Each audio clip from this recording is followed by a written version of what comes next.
Hey everybody, welcome back to another episode number 17 of Constant Agitation, our weekly podcast.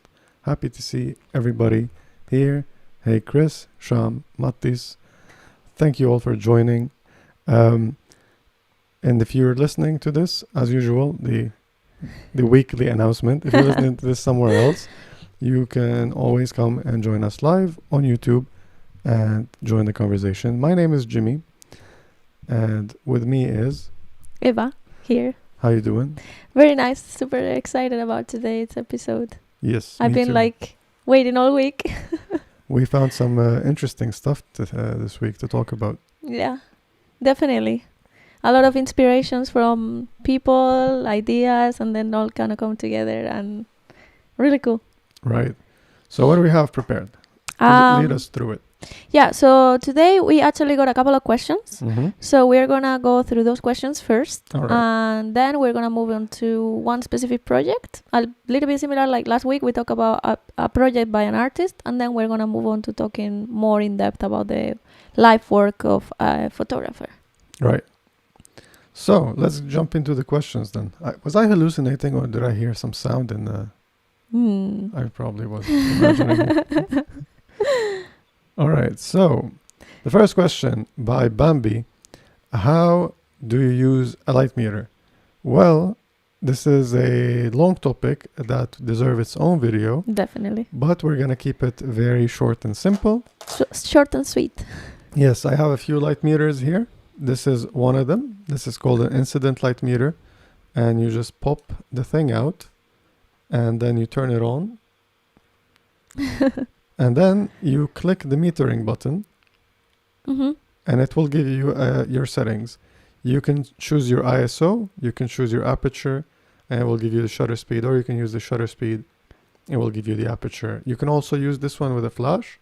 Mm-hmm. It has a PC sync, and then it will be ready to meter whenever you hit the flash. So if you use the PC, it will only meter as the flash hits. This one has a bunch of different settings where it waits for like 90 seconds to see any flash, and that's when it takes the reading. Mm-hmm. It's really cool for that. And also, if you like working with EV values, you can also set it up so it will show you the EV value of a particular exposure, which is very nice, depending on the camera you have. Yeah. I actually found it out last 2 weeks ago when we were working with it and the Rolleiflex. Some of the older cameras have an EV guide on the settings. Yeah. And then you can work with that, especially if you're using 100 ISO film. Very cool. Yeah.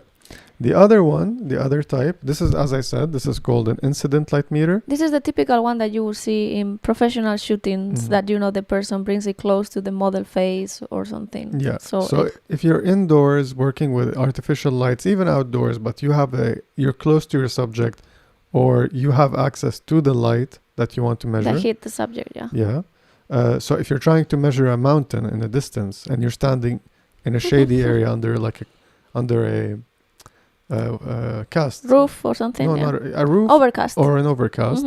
You can't really use this one accurately because maybe your scene is in the sun, but you're nowhere near the sun. And for that, you would use something like a spot meter. I prefer spot meters. A lot of people prefer the incident. I just like this one. This one you look through, and then you click this button and it will give you a number, an EV value, as Eva said earlier. And then you do a little bit of matching and math here. And you have your ISO ring, your shutter speed, your aperture, and this is your EV value. So this is whatever number you read here, you match it here. You don't have to match it because you can decide how you meter the scene. So you can read your shadows, read your highlights, read your mids, and then make the calculation or the averaging yourself. Decide if you want to push your scene down or up. That's all up to you.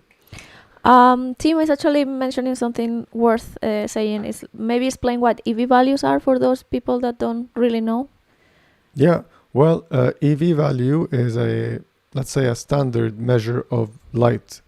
So it's exposure value. That's what EV means actually. Exactly. So think of it kind of like lumens in a way. Like, lumen stands for something. It's like when I say 1,000 lumens is how much amount of light hits a surface at a meter or something like that.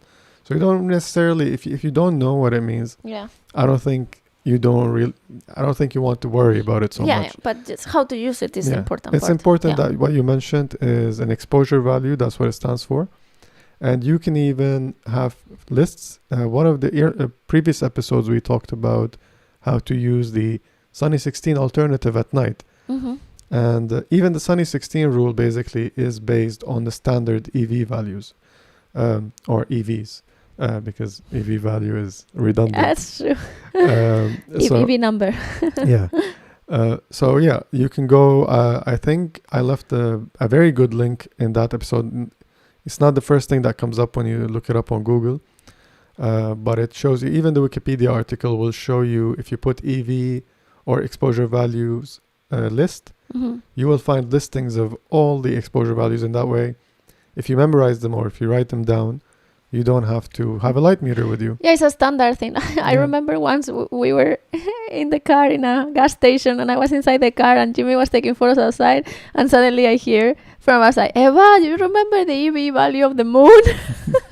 I'm like, no, but hi. And it's like, I think it's something like 14. And it's like, yeah. So apparently, Ansel Adams, a very famous landscape photographer, he was really good at metering. He had extensive experience.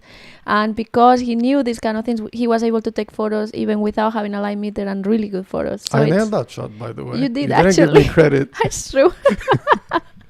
Yeah. It was a fun moment. It's like 2 weeks ago or last week. Yeah, it was 2 actually. weeks ago. The last kind you can find for super cheap is these ones. These ones, if they work, you're lucky. They're old. They're old, and this one has a flap, and it will give you you use it in direct sunlight, and this is in not direct sunlight. Yeah, if it's less light available. Yeah, excuse me. And it's basically the same thing. You have a needle I don't know if it shows on the camera. Yeah, you can see the red needle. And if I point it towards the light, yeah, you get the idea. So the needle will move, and then you will match the rings, and then it will give you a combination of numbers. The cool thing about light meters is that they give you options. So with this one, the electronic one, as you scroll the wheel, the other number will change too. So it will, whatever you decide your aperture will be, your shutter speed will adjust to that. This one, my favorite one, this one you can just turn it around, because as long as you match two numbers, then all of the other combinations work. It's basically a analog calculator. Yeah. Actually, it's kind of funny because that Pentax spot meter is called the Pentax digital spot meter, but the only digital thing that it has is actually that it shows you a digital number in a little screen inside, but then the rest you manually insert that number, and then it's just basically a analog calculator of matching values with each other. So yeah. I guess when it came out, it was the most digital thing in the process. It's kind of cool, yeah. Yeah, I mean, coming from a needle, that's digital for sure. For sure. So these are kind of three types of light meters, and obviously, all light meter chemistry, because basically it's like a light sensitive material that is able to turn the intensity of the light into a sort of current that then would move the needles.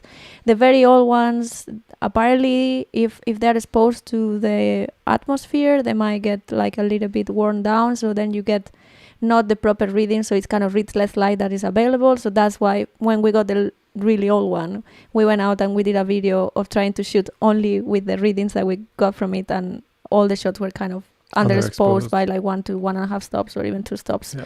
So once you kind of know your light meter, then okay, I always had to overcompensate like by 1 or 2 stops. So potentially you can get a cheap light meter and still have some way to read light. Yeah, I mean, it's fun to use, especially if you want to put your phone away. Look, phones have light meters in them. They're good. Oh, that's true. We didn't mention that.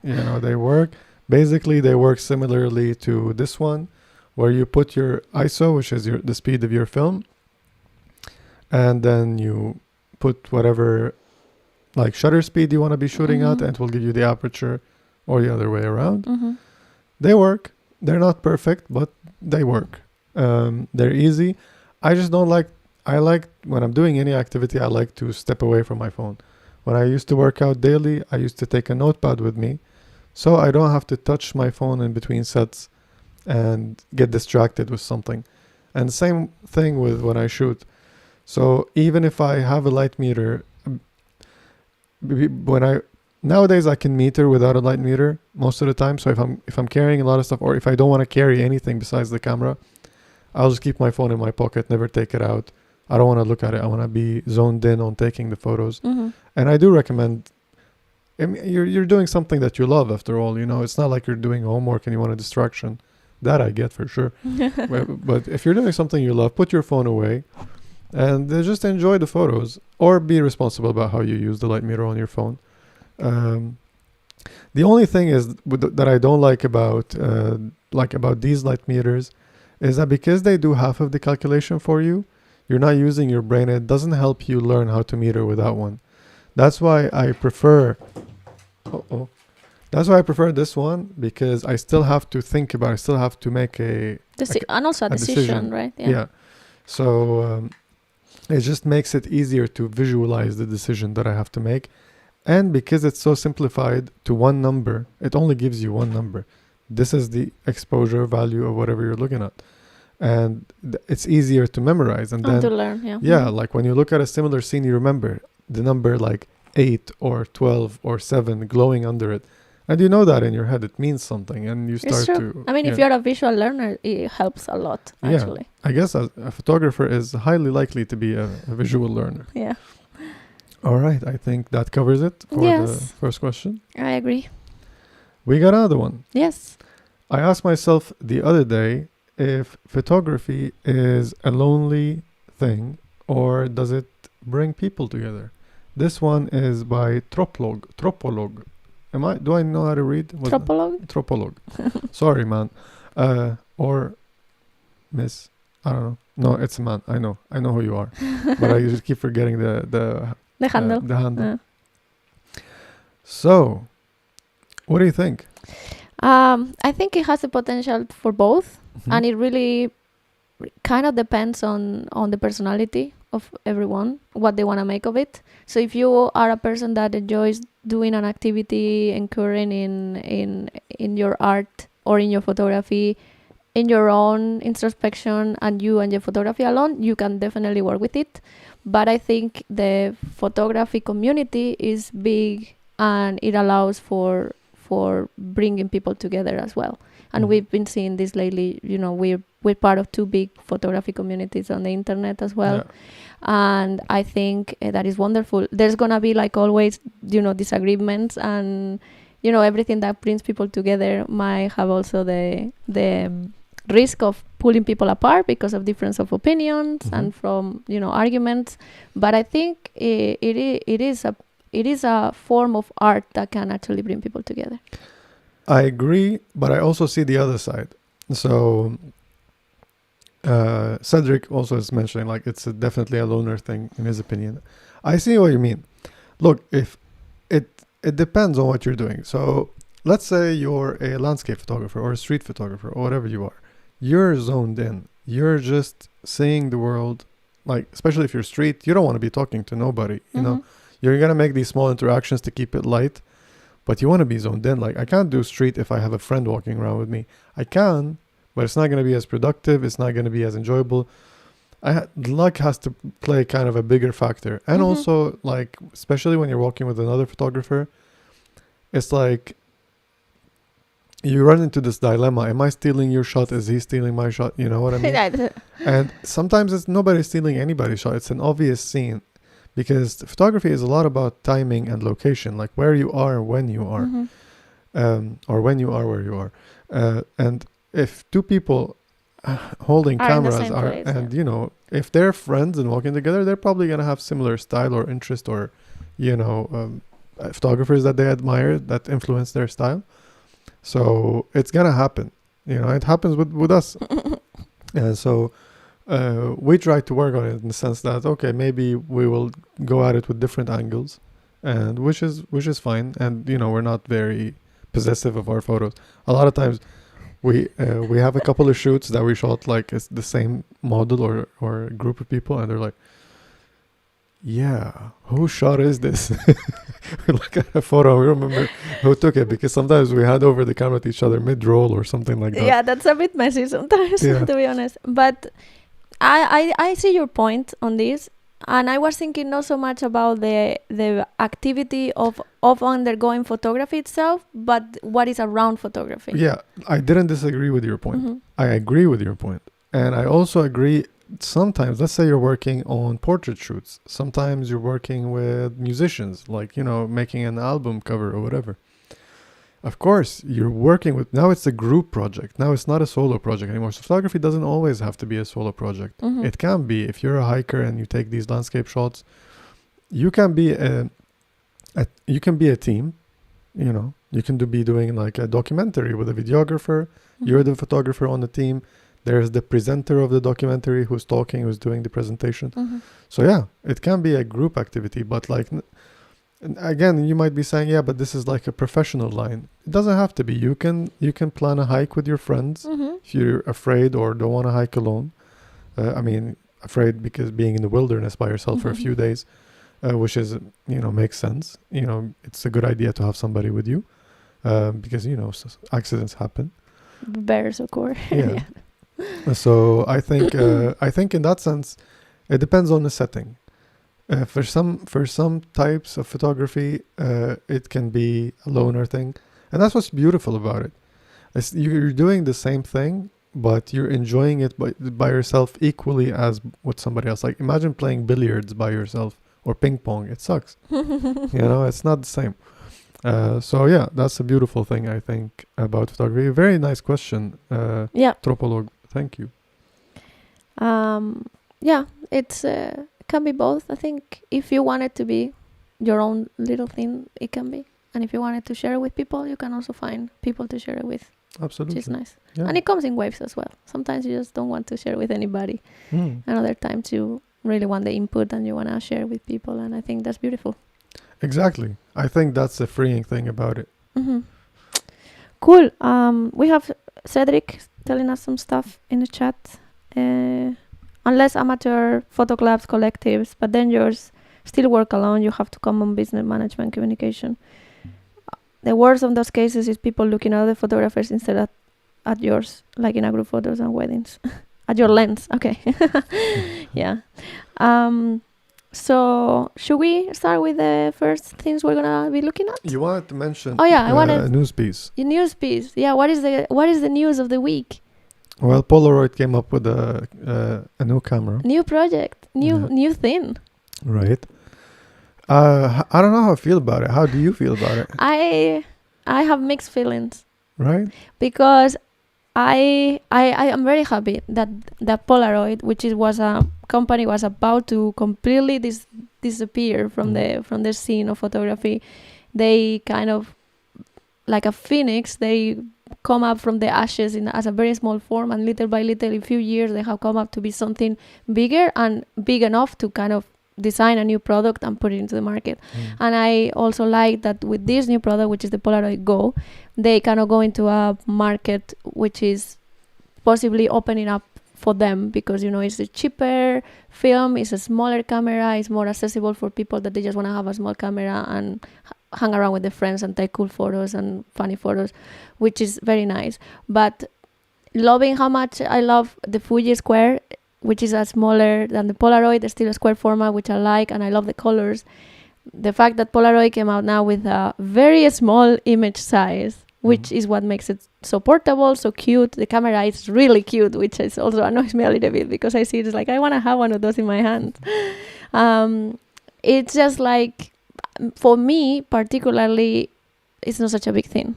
But I acknowledge how big and how good of a step it is for the photography community. In particular, because more money, coming into Polaroid from other streams of revenue, like it could be this market share, it's going to mean that they will still supply for the other parts of Polaroid, which I really like, even though it's a bit more expensive.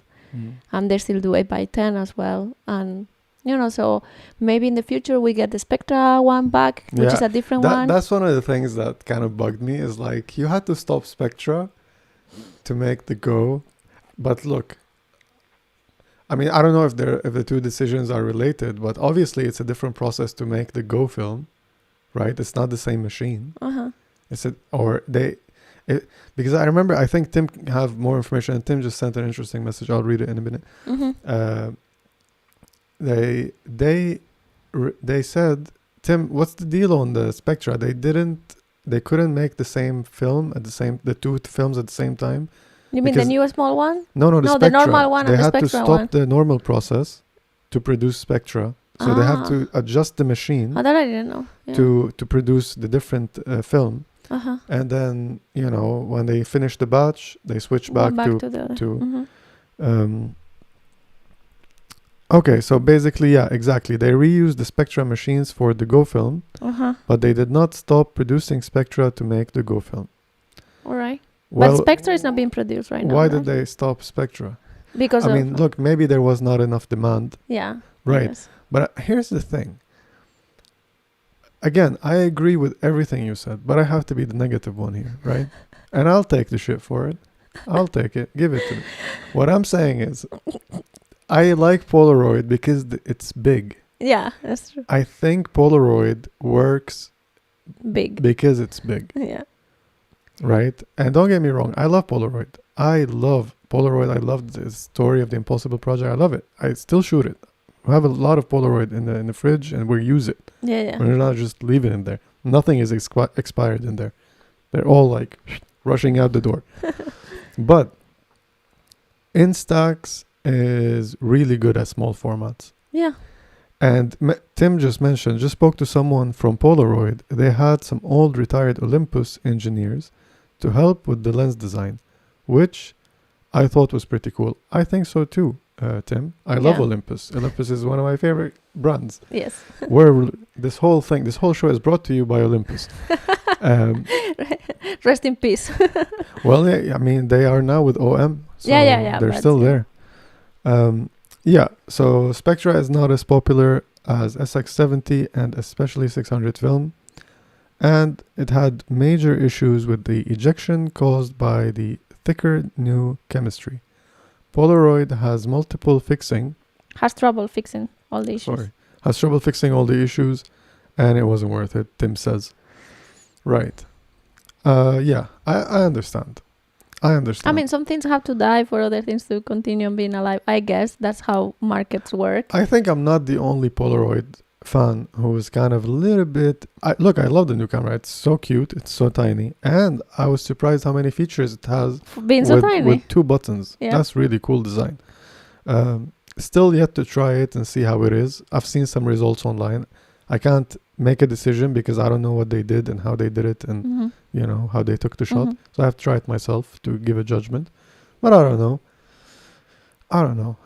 I like the pricing, But isn't the same pricing as the Fuji Square?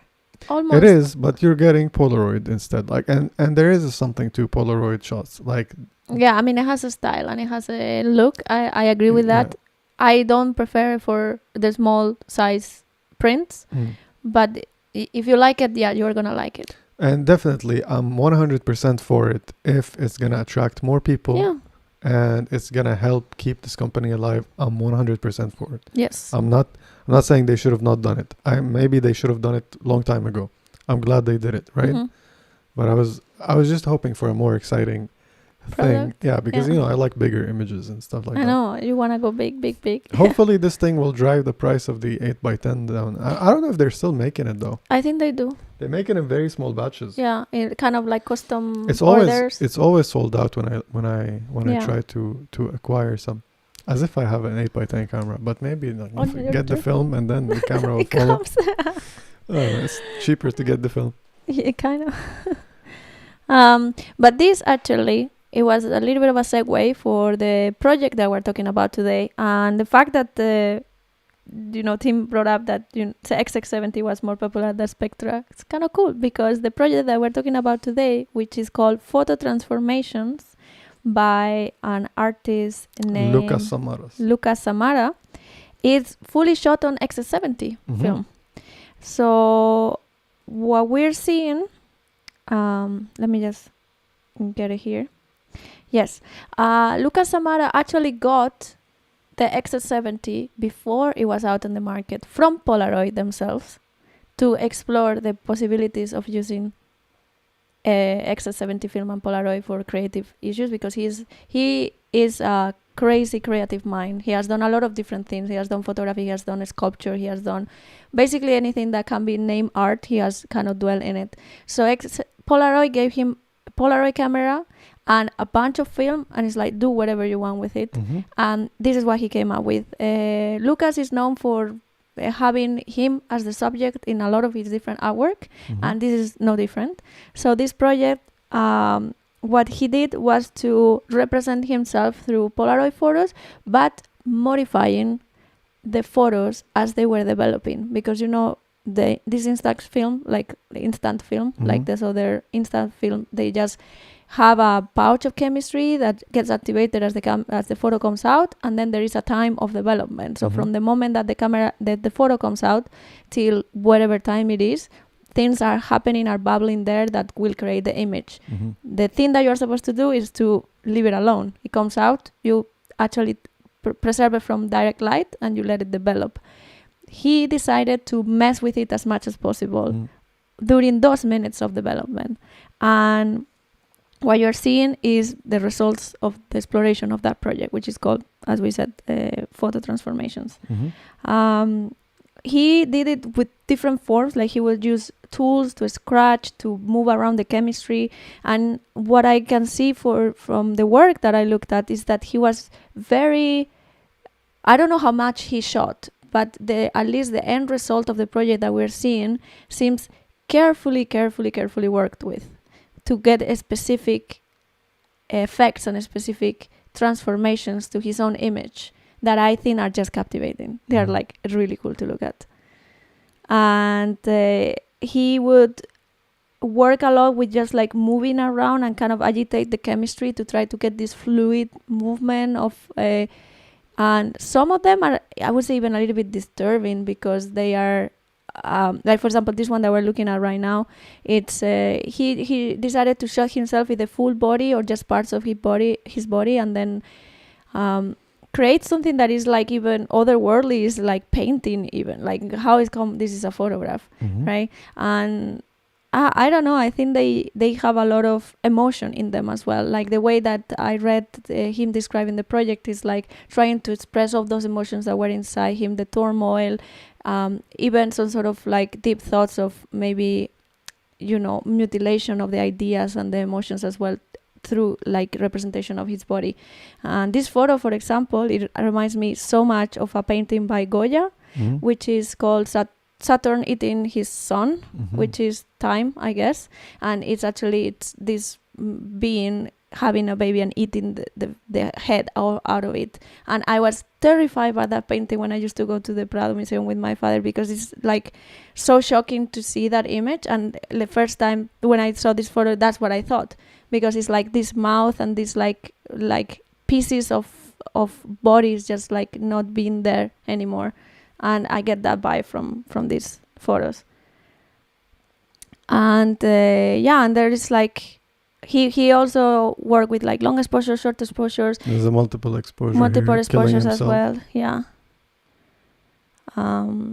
Really cool work. Like this one, only leaving non-touch the mouth and then really scratching all around. And I think like this probably had to be done like super quickly, because I mean the development time is not like 1 minute, but it's not either like 1 hour or half an hour. He had to have in his head, what am I gonna do with this picture? Take the picture that he has in his mind and do the modifications to get the desired result, right? At least that's how I would approach such a thing. I'm sure it took a lot of trial and error. But look at these photos; it's like so cool. You want to try this? You want to try this right now live? Because it takes like 15 minutes to develop a Polaroid. I'll take a portrait of you and scratch it and see, because there's talk in the chat about how the new Polaroid film has different chemistry, and it's not you're not able to manipulate it the same way. For Eli, you just scratch. You use different tools, so you can use something that is not going to break out because there is a layer of protection on the top. So you have to kind of press and move things around with different tools. He will also like bend stuff. That's what I read. And then use, like maybe wood pieces, metal pieces that would not really scratch, or I don't know, something like that. I think Jimmy, it's going to really go for it, and he's going to go get... Are you going to get Polaroid? Yeah. He's going to get the Mamiya RB with the Polaroid back. Should I do it with Mamiya? What did you think about doing? XS70? Okay, he's going to do it with the XS70. So we're going to try and see. That's going to be a cool experiment. By the way... I don't know if we have any XS70 film though. Sherry, thank you that you noticed my new haircut. It's a spring, so a change was due. So I don't know. I cannot change the pictures because that's Jimmy's thing. But I was just like, I don't even know, how did I come across this project? I don't remember somehow. But I saw one photo and I showed Jimmy and I was like, look at this. This is done with a 70 film. It's so cool. And as I was looking through more and more of the images. They all have like different vibes. They give you different emotion. This one, for example, it looks like he's wearing a mask. Yeah. Like one of these like Venetian masks, like, I don't know. The fact that he thought about the results that he wanted to get to create these images is just cool, super cool. So I'm out of SX70 film. So you are going. So Mamiya RB it is. Because I think that 600 one might be. How is that one doing? That we took some photos with it. Was it working fine? Yeah, the photo over there with the balloons is taken with that one. Oh, that's true. It was working fine. It was working. Well, I have the Mamiya already. I think we have quite some Polaroid photos. Yeah. Actually, the Polaroid camera from that we have, the 600 it already has film in it. Yeah, it's my family heirloom kind of. No, I'm talking about this one. Yeah. I was saying the type of cameras we have. Oh yeah. That one over there. All right, we're gonna just go for this. All right. You want to take a reading? I All right, let me show you a different photo. 600? ISO? 600, yes. My max 640. aperture is 640 or 500? 640. 640. All right. Here? This one is one of my favorite ones. Is again I like really like that one. The fact that the center point is so... turn it like this. Like this? Yeah, take a reading. Yeah, I need slower aperture. Wait. 4.5. What do you want? 2.8? 4.5. 4.5? Yeah. 5.6 is 8. 5.6 is 8. 4.5 is 30. Yeah. No. Wait, no. Can you put 4 it down? is 15th. Yeah, that's 4.5 exactly. Actually, it's 4.4. Yeah.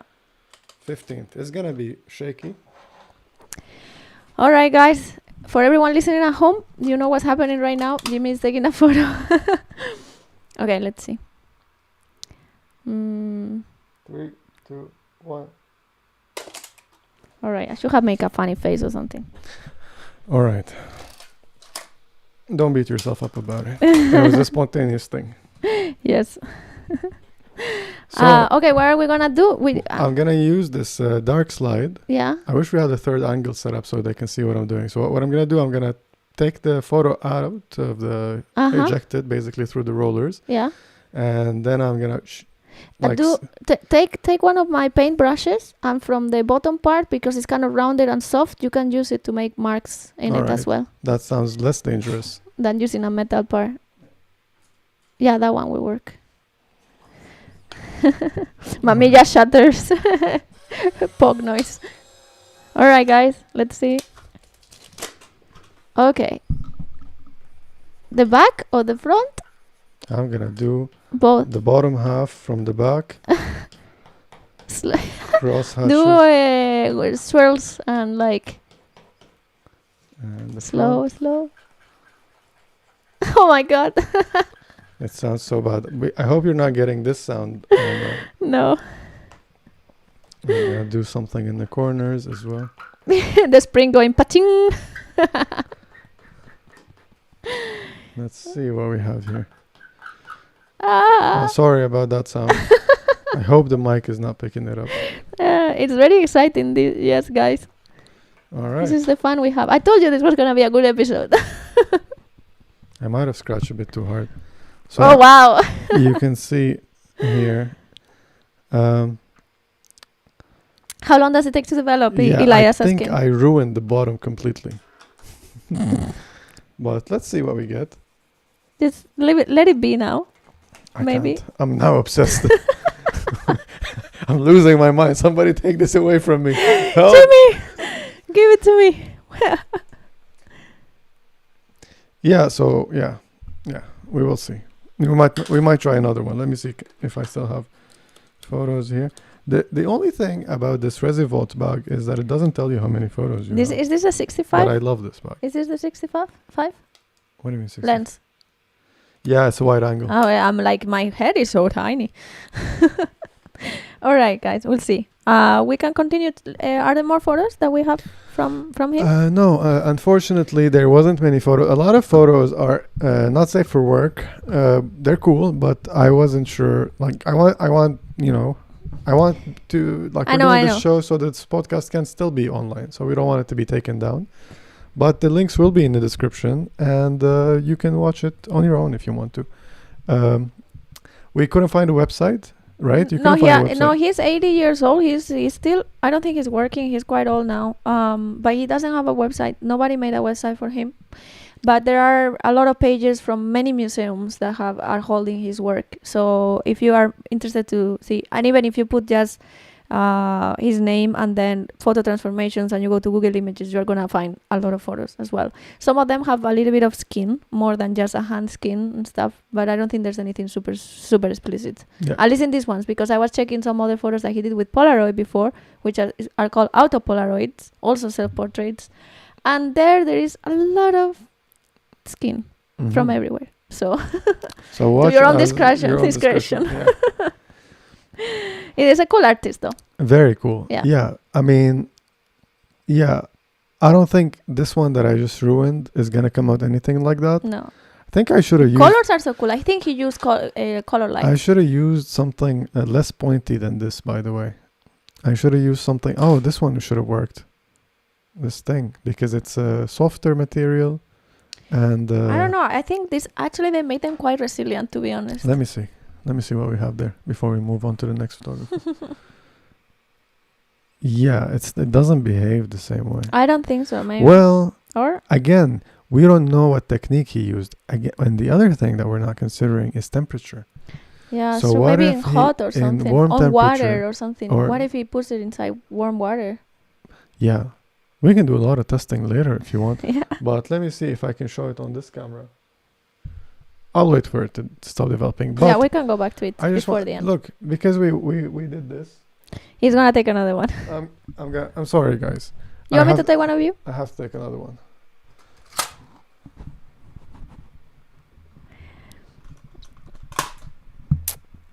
I'm gonna center you this time, All right. so I can mess everything else around the center. All right. Ka-ching! All right, that's the last one. I promise. That's it. Chronic Fish is saying, hit it with a lighter. Someone is getting strong here. Actually, yeah, you could do that. Do we have a lighter? Nobody it smokes is here. over there. No, it's with the candles. Oh, There. nice. So Well, I'm gonna. Tim says that he's done that. How did it come out? Tim, tell us your experience. All right, what are you doing now? I don't even know. Oh, he's running.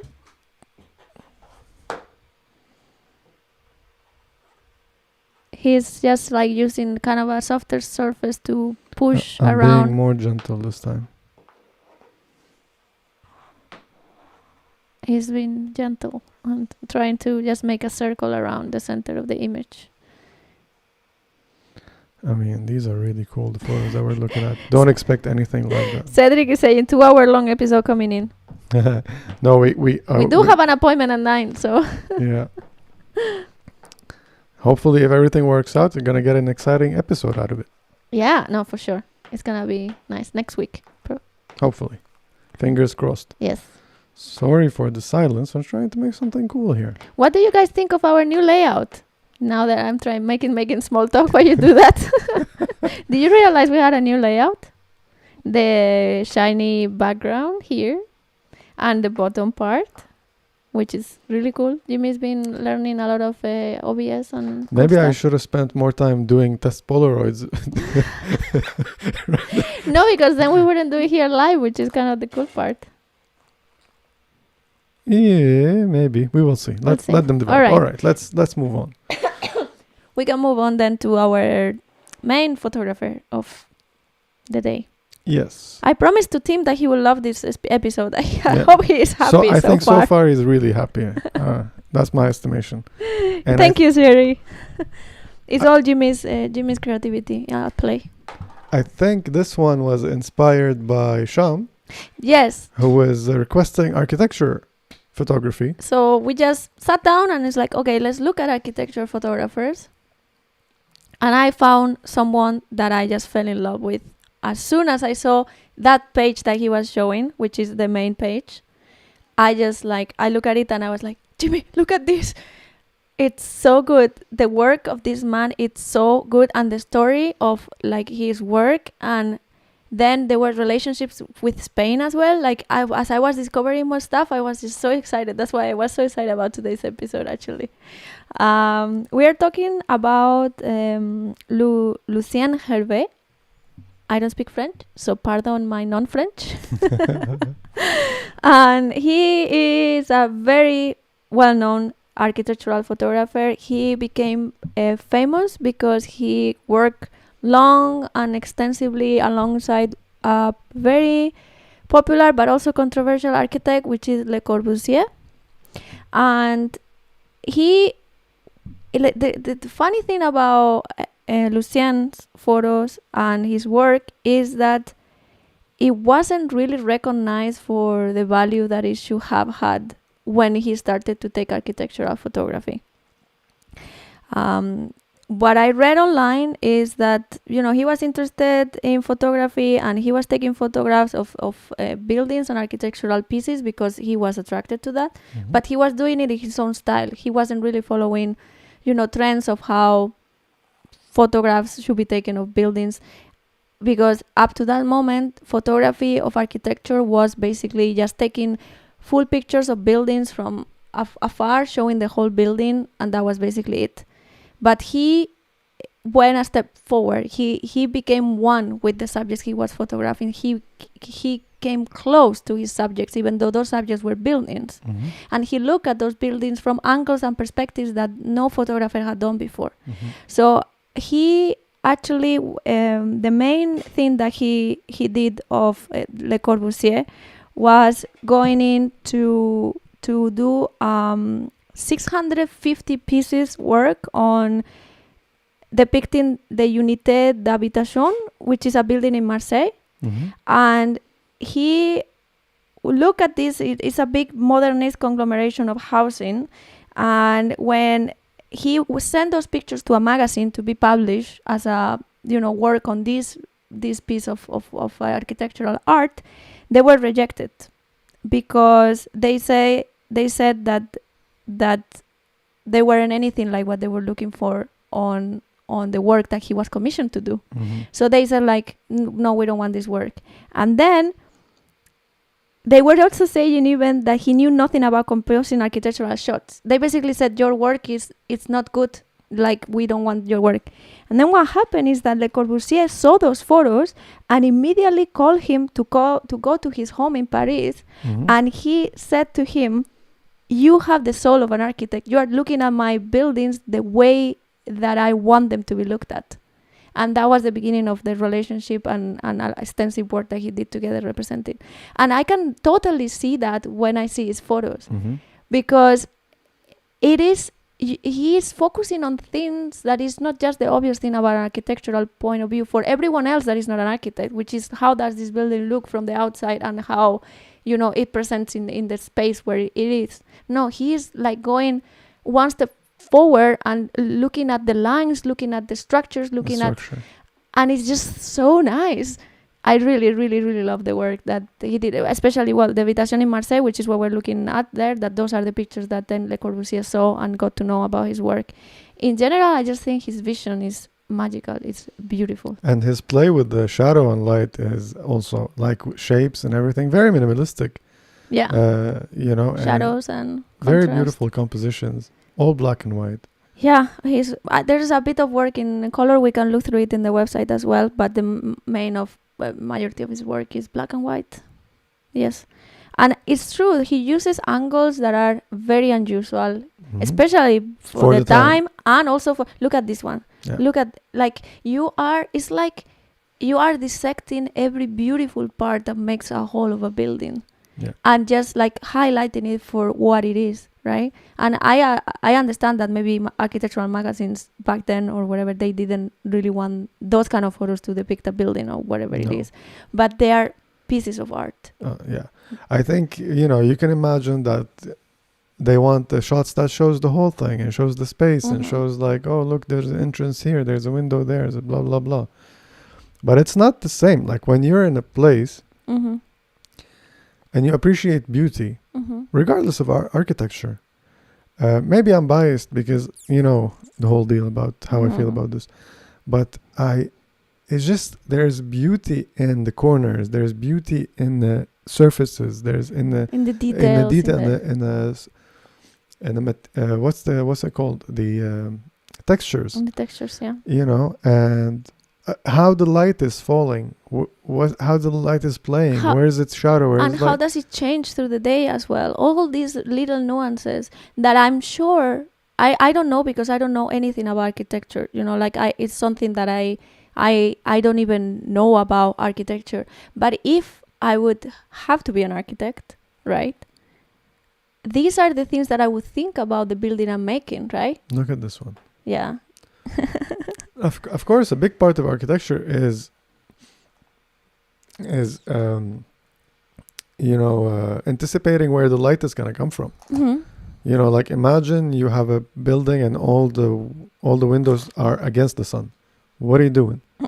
That building is gonna, you know, like light is a Very an important factor. You know, like of sky domes or whatever you call them, like what do they call them? Skylights, where they have that. So light Open. is an important factor how they play. And then when you have a skylight or you have a natural source of light, you want to design the relationship between the light and the to the maximize shapes, the light or to make it fall beautifully. or to minimize it, because this is something like in Spain, a lot of the architecture done, especially in the south, is done so you avoid the light coming in, because it just gets so hot and everything. So exactly, so it's a big factor. Yeah. And then you get, sometimes there's beauty in utility. Like I think we talked a lot about that when we discussed Alexander Rodchenko and the constructivist Russian art, where it's like there's beauty in utility. It's not just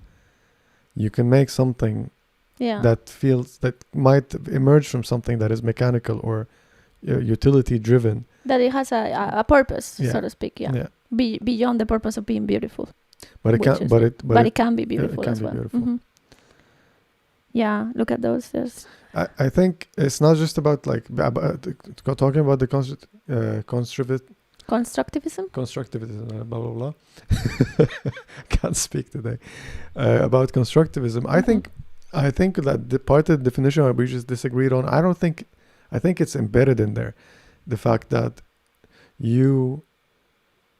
what they're doing is not just that it's not to make it beautiful. It's that beautiful. It doesn't have to be. What's the word? It doesn't have to be exclusive. No. You don't have to go through specific routes or specific, like, traditional means to get something beautiful. Like no two people can argue that a flower is beautiful, right? But I mean, what about a nice pair of scissors or a brush? I mean, it's also a tool can also be beautiful. Yeah. I think that's in a way how it stemmed. That's how I understood it, at least. Yeah. And I think when you're talking about architecture, not necessarily photography, but architecture itself, I think there's beauty in utility. There's a lot of beautiful buildings that look ugly at first glance, that you can tell that they didn't like brutalism, like the whole brutalism area, which is the big concrete Soviet type of that everyone has in their head when they think about Soviet buildings. Yeah, that was a huge architectural line of design. Yeah, and it's still, as you say, like you look at it, it could be just the first thing is like it's ugly, but then when you look at it, you can find beauty in it as well. Exactly. These are just so cool with the curves and. I mean, oh, look at this one. And exactly the fact that these are the things that he focuses on, to me, is just beautiful. I love that. And the thing is that I didn't know about this photographer, like I didn't know of him. I might have maybe seen a photo. I don't really remember, I had to be honest. But then I was looking through it and I was just amazed. And I even sent to my mom and I said, like, we're going to talk about this photographer. And she's like, yeah, I'm not surprised you like it. Like, it's very much, you take photos that are very much in line with these kind of things. It's like, yeah, this is what I like doing. It is. I think a lot of some of our mutual friends as well are into that stuff. Yeah, right. This one is just so cool. Like it's a puzzle. It's like a puzzle. It has a cubism vibe to it. Actually, now that you mention it, Le Corbusier, he also was a painter and was doing other stuff, and he was very cubist in his approach, and also I guess his approach of making buildings too. Really nice stuff. Sometimes in moments like this, we find ourselves in awe of the good work we're looking at. We run out of things to say. Right. So what is happening in the chat? How do you guys are liking these photos? How what do you think about this work, and do you like architectural photography? Have you maybe looked into architectural photography? Eli is saying that he likes how contrasting everything is. Tim as well, so contrasty, lovely. And Eli is also saying just the history that we can see in other photos like this amazes me. That is so cool. Look at this one. I love this one. I love high contrast when the light is scattered. So like there's a lot of little points of light that bring you something. Yeah, Yeah. I think Fan Ho did something like that when he did like multiple exposures, or like, I think the way he did it, I have no proof, but I was just assuming that's what he did, because there was these shots that looked like they're of a repeated scene Yeah, I remember. that are printed on the same print. So like you make the same piece of paper. That's how I think he did it. He put the same piece of paper, and then there's a very contrasty silhouette basically, and he prints it 3 times next to each other, or sometimes 5 times, like 3 on the top, 2 on the bottom, of looking through a window. So the wall, the frame of the window is completely pitch black. The window is bright, and there's a subject, like some silhouettes, like somebody walking outside the window, and then he would take that window and print it multiple times of different photos of the same window, and print it multiple times, and it creates this crazy feeling, is that how is this person walking outside the window, and then there's another person walking at the same level on the window under it, and they're obviously outside. How is there 2 levels, 2 worlds outside? And that's why I assumed there was multiple prints on a piece of paper. And I think what made me love those photos is because they give me vibes of these, because I really love those. A lot of modern photographers do stuff like this as well. Some comments here. Bambi saying, I love the shapes that are found, how just trying to see things from different angles can create an ensemble of different shapes and shadows.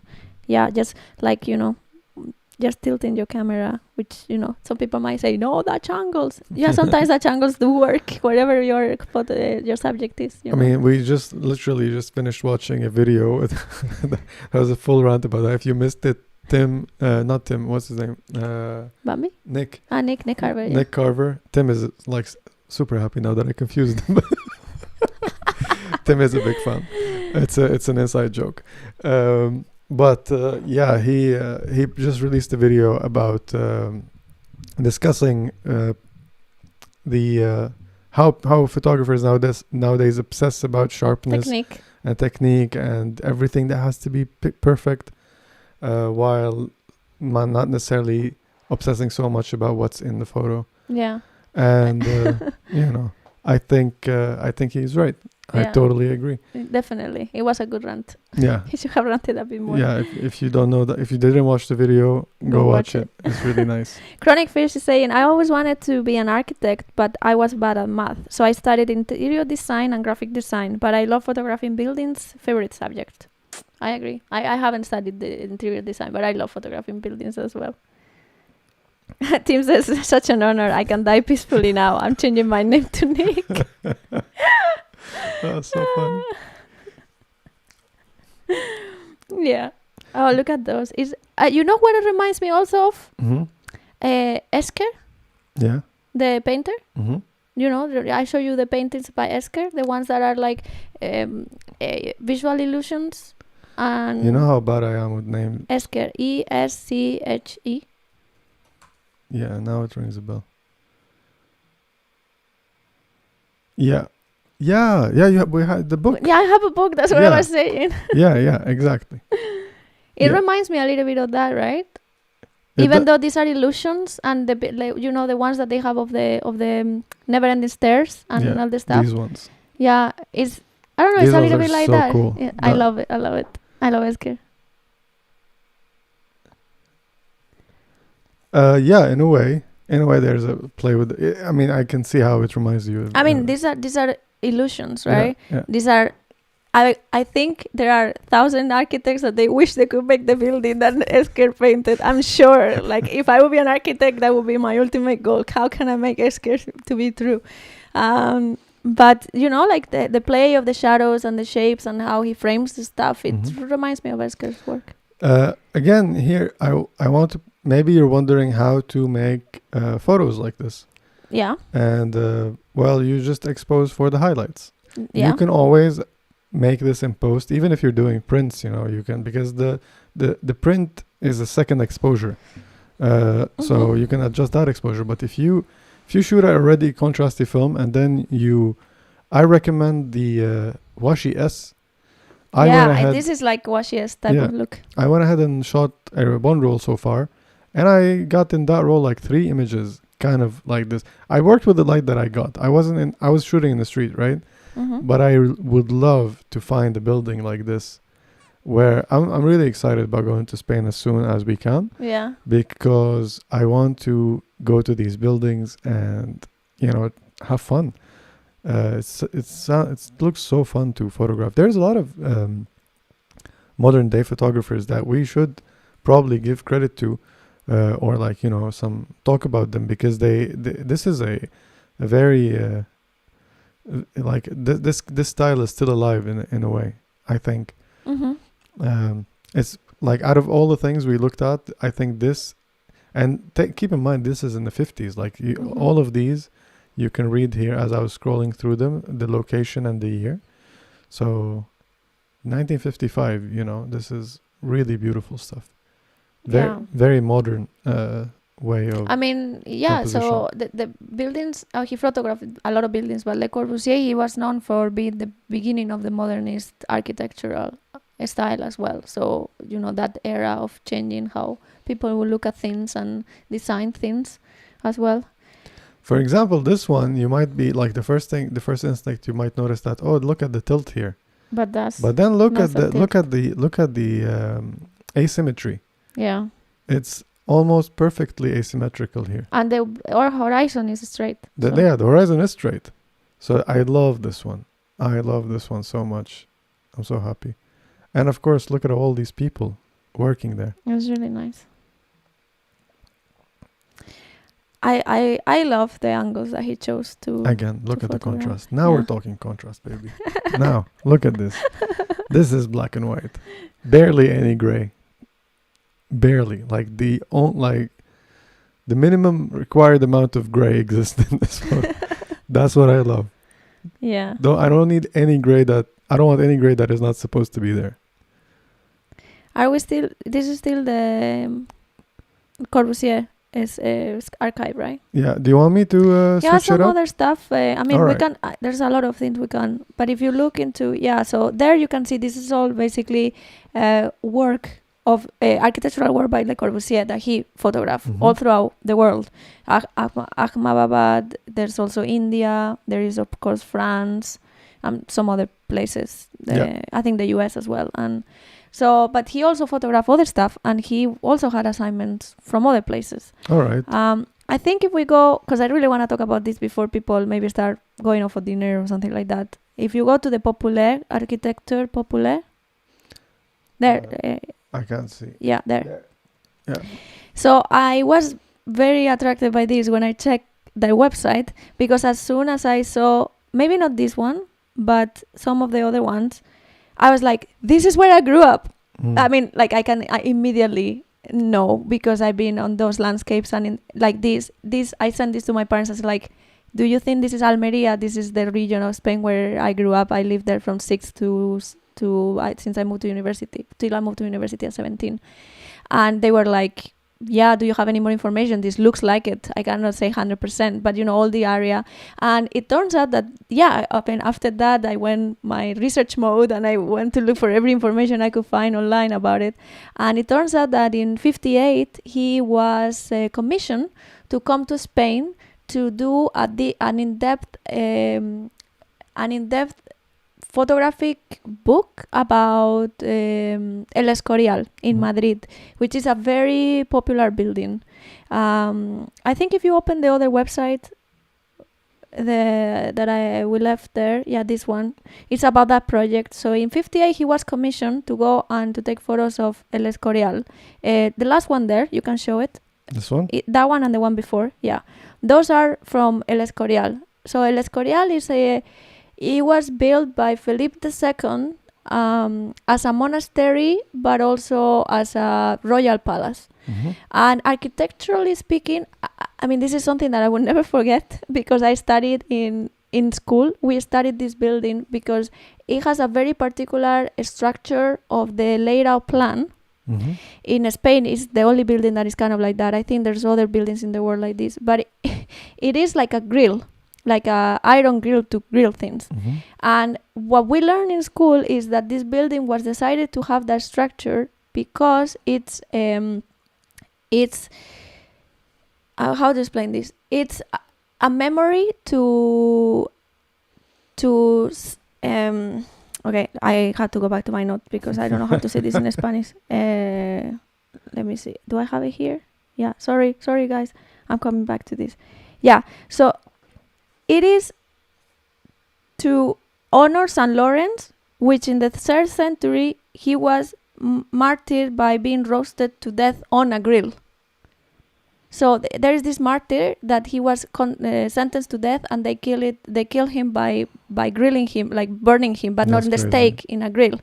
And this building was chosen to honor him because St. Lawrence feast day, which is the day that honors this guy that was a martyr, is on the 10th of August, and that's the same day that many years later the Battle of San Quintin was won of Spain over France. And he kind of wanted to bring all this together, and he decided to commission a building that will have the layout of a grill because of that. And this is what we learn in school. So it's a very particular, all this rant is to say there's a very particular building architectural wise in Spain, and he was commissioned to go and do a whole project on just that. And what happened is that what was one assignment then it turned out into 2 assignments, that he was also sent to the south of Spain to look at the Mediterranean popular architecture. So it was like the two opposites of Spain, which is you have the ecclesiastic and the royal type of buildings in Madrid and around Madrid, and then the part of the popular architecture of the south and the Mediterranean part of Spain. And this was supposed to be like a dualistic kind of project, or at least that's how he saw it himself. But these books never came to life. Like this work was never really published until 2019. Look at that. 2 years ago, 2 years ago. There is a guy that kind of was able to put all this together and make a book, and it's called The White Spain and the Black Spain, trying to talk about this dichotomy and also, of course, the contrasty black and white, very striking pictures that Hervé takes. And he also made an exhibition, and the exhibition was around Spain, and there's a book, and I really want to get that book. Yeah. So what we're seeing here in this particular page that you're showing is more, I don't think there's any photos of the Escorial project. This is all the popular architecture of the south of Spain, which is a lot of white buildings with very small windows and very thick walls, which is to prevent from all the heat to get inside the houses. It kind of reminds me of Tunisia a little bit. Yeah, I mean, I guess all through the Mediterranean there is some sort of resemblance of the way that the people made their houses, because it's a utility. You want to yeah. Basically, that's the reason why they have these houses. Because, as you said, to kind of compensate for the heat and the humidity and all that stuff. Something about the material they use and the way they do it. But like it is this, like for black and white photography, those kind of landscapes are just amazing.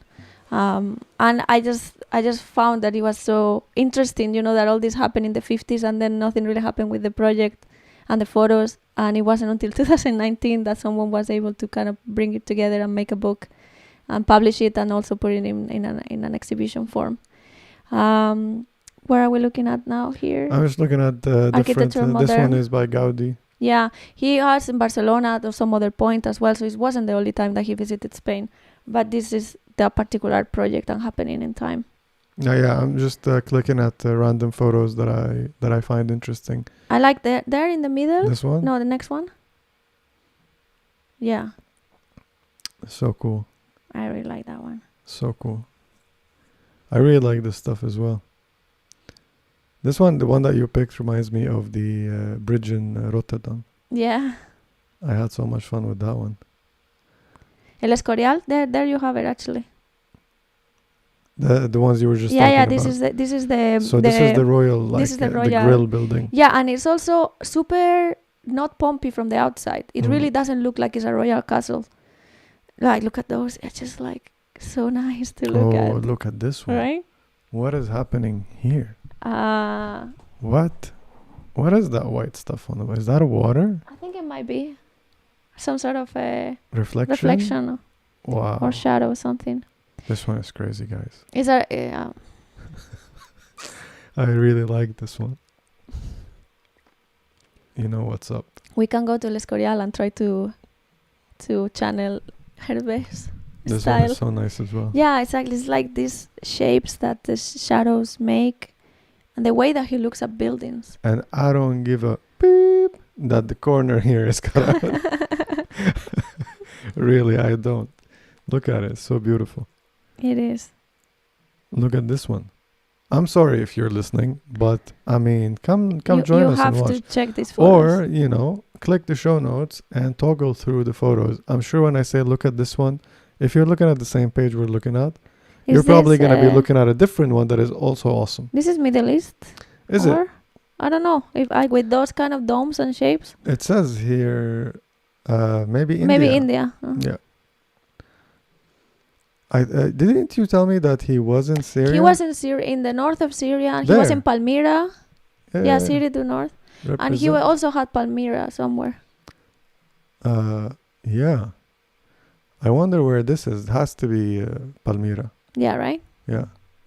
I think it's one of the few places that these things... This is what it was so sad because ISIS destroyed a lot of the old ruins. I'm sure somebody in the chat can help me. Maybe Sham. Sham probably know better than me. She was older probably when she visited these places. I was very young. Yeah. Yeah. It's nice. I like that one up in the second row, the second one. Up there? In the second one. Here? Yeah, that one. The dome. Yeah, I when I went to Rome, like a couple of years ago with my girlfriends, I took a photo of the Parthenon, it's a 2,000-year-old building. Mm-hmm. I took a photo of the Parthenon that I have not posted in Instagram because I hold it like so dear. Like I don't I know the feeling. Like I don't want to waste it because I think it's just such a amazing photo. So it's like, is there maybe one day I will use it somewhere, or maybe I can show it to, in other ways than just Instagram, because it's like the dome, the light coming from the dome, creating shadows that are overlapping, and it's perfectly symmetrical, and it just like gives me the chills. Can I say that about one of my photos? I guess. I mean, you took it. You must be satisfied by it before you click the shutter. Look at this. I love it. It's just so good. It is so good. I just love this black and white contrasty look, like very, very, like so contrasty. And you doubted me the other day when I was just like, do you remember when I was showing you the washi photos? You were like, maybe it's too much contrast. I don't know if people understand what you're doing. It's like, doesn't matter if people understand. Do you want to actually check his color work and give us your opinion on it? Let's do that. Where do I It's find it? L'Appartement. All right. Oh, I love these colors. Right? What we doing here? I wonder, yeah. That's a rag and a towel, and towel it's a and bathroom. Yeah. You know I love taking photos in the bathroom. I know. And I love bathroom photos in general. I think one of the what's his name? I forget his name. Jason from Grainy Days. One of his most famous photos is a photo of a bathroom, of a toilet seat with a roller. It's all blue. It's a really good photo. One of my favorite photos of his. I mean, we're all on YouTube. You probably know who I'm talking about. Look at these. Yeah, I love this. This is so inspiring. It's like you can take photos that are so great without leaving like the four walls of your apartment. Yeah, absolutely. I 100% agree. And yeah, it's I think and this was apparent in his black and white. In the first gallery we looked at. Yeah. This man is what he's doing. He's seeing the beauty in the small corner, in the small details. There's always beauty around you with color and light and shapes. You just have to isolate them. Exactly. And they will make beautiful frames. The thing about, and we were talking about this yesterday as well. I was thinking about that. The thing about making photos is, especially if you're like coming into this, and this is just my personal opinion and advice, don't concentrate on the subject. But everybody will tell you focus on the subject. I tell you don't. I don't care about the subject. I really don't care about the subject. If you're trying to make artwork, basically, if you're working with a client, of course, focus on the subject. If you're shooting someone for a portrait shot, they have to be in focus. They're the subject. They're the center of the shot. Don't crop them, please. But if you're trying to make art with your photography, you can also go about that in many different ways, as we showed earlier. Like, I forgot the name. Lucien? Was it? No, this is Lucien. No. Lucas. Lucas. 2 L names. Yeah. I can't be confused. You can't blame me too much. So Lucas, basically, yes, very powerful portrait, very creative, but there's a clear subject. The subject is himself and whatever emotion he's trying to convey. So I'm not saying it's the only way to be creative, but I feel like a lot of people don't necessarily focus on that much, like these, especially if you're coming into this. And if you're showing your photos, if you're on the internet communities and you're sharing your photos, people might shoot you down saying there is no clear subject. I don't care about that if you have a beautiful frame. Yeah. If you can make a beautiful looking picture that I could just take and put it on a wall and it will make that wall look nicer, you're good. You did your job. Are you happy with the frame? Look at the whole thing. Do you enjoy what it looks like? Even if there's something that is cropped out, like we can look at this one and see like, oh, but this book is like too close to the edge or whatever. In some cases, yeah, you will feel it. Look at your frames with feeling and see how you feel. Exactly how it makes you feel. Yeah. Does it make you feel calm and content with it? It's good. It might not necessarily make you feel calm. Maybe you want to feel anxious. Depends, maybe you want to create whatever feeling you see in that moment, and you want to, recreate or immortalize, basically. It reminds me a lot of these photos. Because the chances are, like, this is a day. Yeah. Sorry to interrupt you. But the chances are of you being in the same spot, in the same time of day, with the same light conditions, with the same emotions, are very slim. You know what I mean? Even in your own place. Like, I remember noticing things in my room for one time. They never showed up again because of the light. And I remember seeing some things multiple times. And I would take different photos of the same corner of the wall, for example. Or maybe I don't snap a photo, I take a mental photo of it if I'm too lazy. Notice those things. If you like this stuff, of course. If you're not interested in this stuff, well, You know what this work reminds me of? What, this one per se, or the... In general, this apartment series? Yeah? Modrian artwork. I'm not Open familiar. the window, I'll put it. Do you want me to type something? Modrian. Like this? Yeah, Modrian, yeah. Pierre? Yeah, go to images. Oh, yeah. I remember this now. It really reminds me. I guess it's because the apartment maybe was created in a way to kind of represent these kind of colors schemes and 100%. Cubist art. But it's just like when I looked at a photo, I'm seeing a Modrian painting. Exactly. You're so right. It was in the back of my head. I'm so bad with knowing who did what, but I've seen this work before. No, of course, it's very popular. For me, it's difficult to remember names also sometimes. I don't know the name to begin with to remember it. I didn't know the name. I remember this, but now I remember the name because there was this app that you can edit photos. Yeah. And one of and it was really cool, and it was only available. I remember it because it was only available for iPhone. So all my Android friends would send me their photos so I can apply this filter on it, and it was called Modrian. Ah, cool. Yeah, and it will turn into kind of this cubist and It will make it basically. It will just turn the photo into this. Yeah. Cool. He was a very important painter. Yeah. So it's just so cool. It is so cool indeed. Look at that. Yeah, it's just shapes and textures, shapes, different light. So light is not just, it create gradients all over the place. It's just so fun to notice these things and play with them and create beautiful things. Look at this one. Yeah, right? Yeah, it's like a Modrian painting, but taken of a moment in a space. Yeah, I love those. Door frame, door sill, carpet. When I was seeing this, I know that you will love that kind of shots. Right. Yeah. You didn't show me these before. You hide them from me. You want to get my genuine reaction, huh? Yes. Nice. I appreciate that. Cool. How are we doing on time? Yeah, so we have 25 minutes. I mean, we have 20 minutes if we still want to. I think we can look at the Polaroids. That's because right. People were asking. I forgot about those. So I think, I guess you were right, Tim, unless I didn't do it the right way. They're untouched. Well, one is heavily touched. One is destroyed.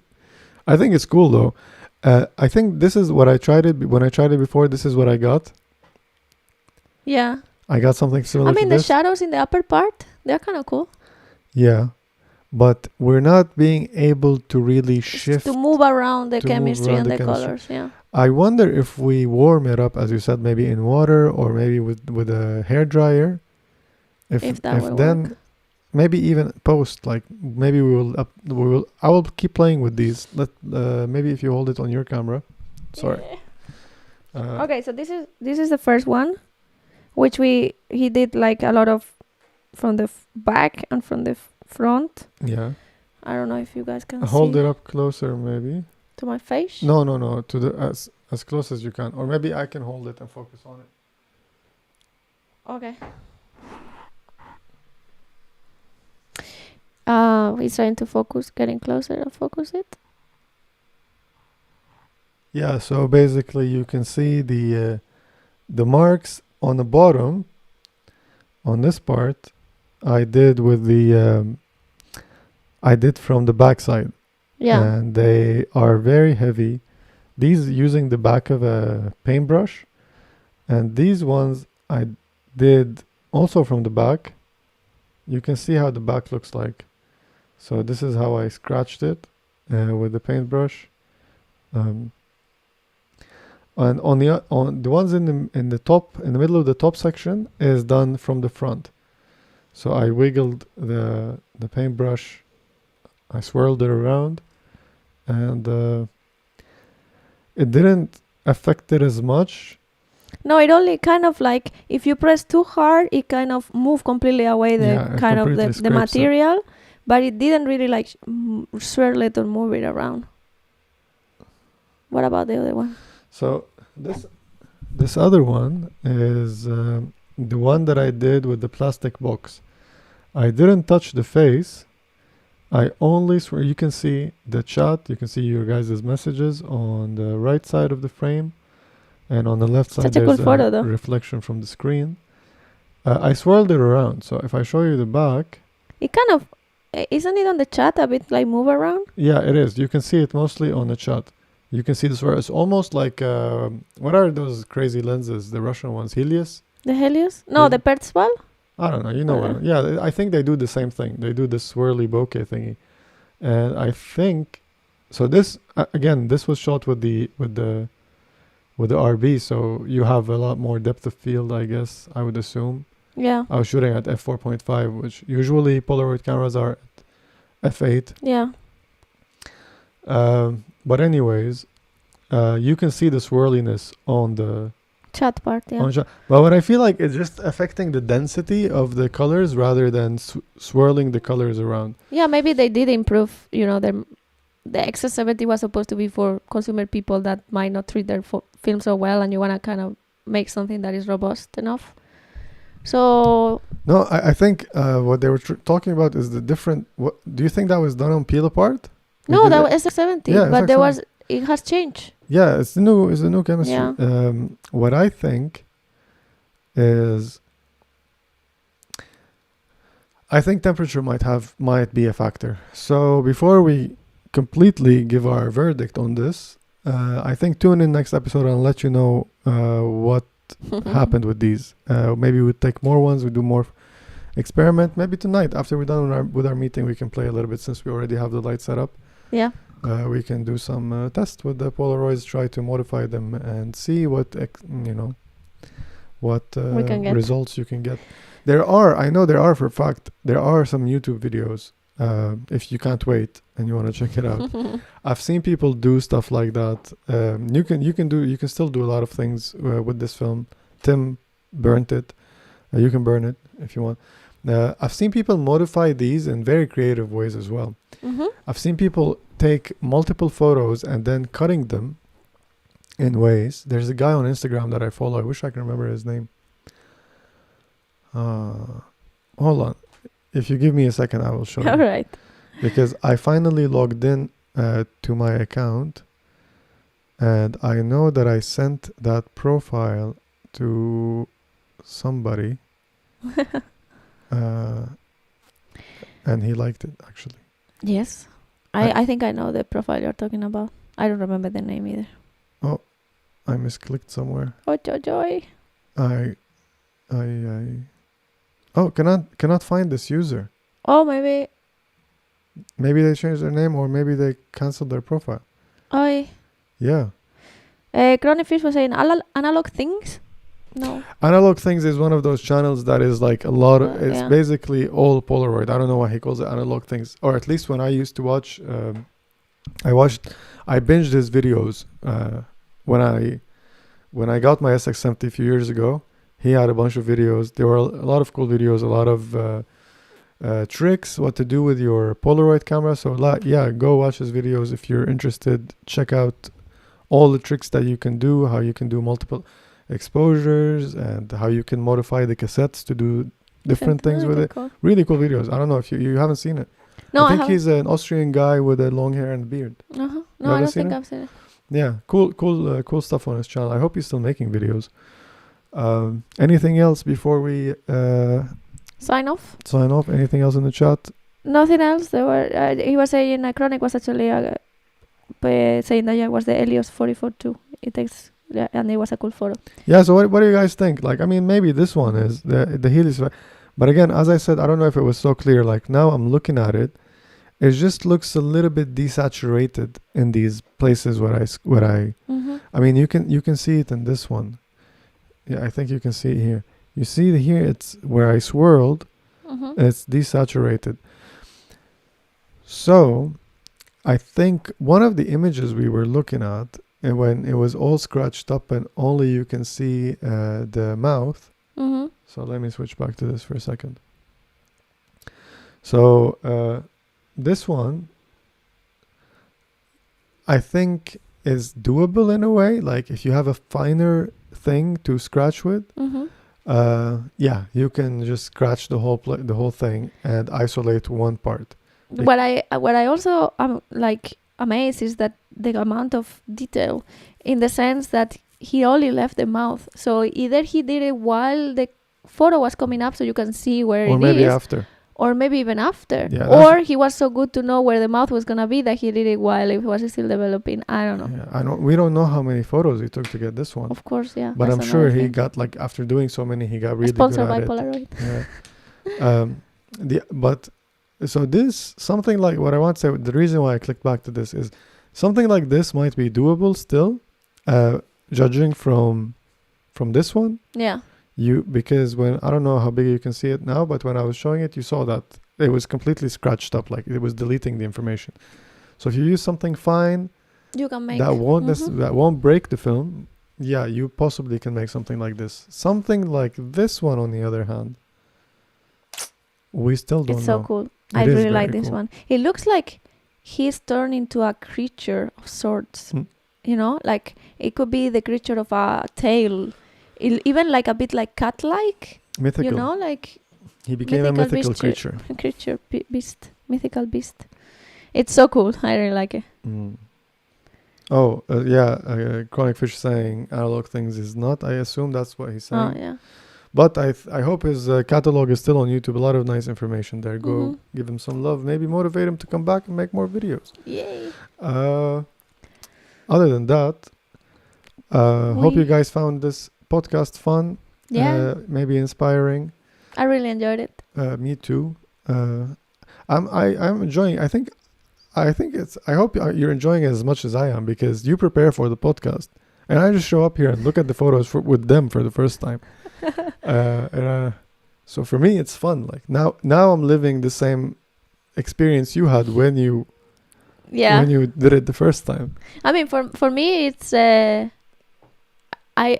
maybe it's work up to this point, but then like I have to prepare, and I had to do certain steps. But here it's just like the result of it, right? So it's nice, and it's nice. And if you enjoy it, and if the people enjoy it, then it's good. My job is done. Nice, good Peace. job. Thank you. We do it together. Come on, All right. you do all the technical stuff. Yeah, but at some point everything is basically becoming more streamlined. I just sit here and click a few buttons. Yeah, I'm getting so advanced, you guys. Look, watch this. I come here and I do this. And now we're here.